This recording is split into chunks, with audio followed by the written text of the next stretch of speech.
El Campo, Texas.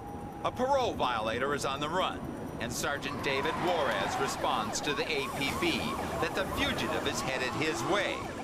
Vehicle last seen southbound. The suspect has told officers that he won't give up without a fight. And he apparently intends to live up to that promise. Vehicle's going over the overpass. Running at speeds in excess of 120 miles per hour, he's virtually out of sight in seconds. Copy, he's about a quarter of a mile ahead of me.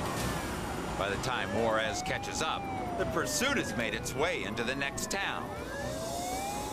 El Campo Dispatch has already alerted surrounding communities that the fugitive is headed their way. A Wharton City police unit takes the primary position. 89, do you need further assistance? But the suspect doesn't seem to care. He turns this quiet Texas town into his own personal racetrack, barreling down narrow residential streets. We need to get this stopped. It's getting too dangerous. An unmarked cruiser joins the pursuit. There are now 3 officers working together, and even more on the way.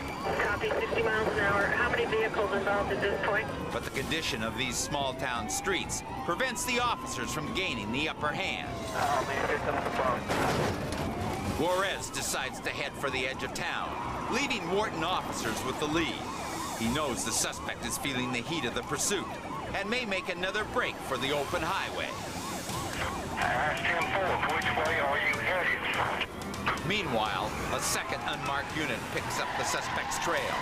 Officers follow the fugitive around a dusty turn and head straight into rush hour traffic. Everybody use caution. The officers follow the suspect's path over unpaved terrain and through a barrage of obstacles. While the suspect weaves effortlessly through the quagmire, the lingering cloud of dust keeps police at bay. Hold the traffic, let's see which way it goes.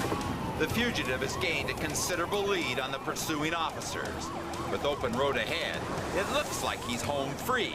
I can't see that, Sergeant. Where's he at? But suddenly, the suspect blazes right past Juarez's hiding place.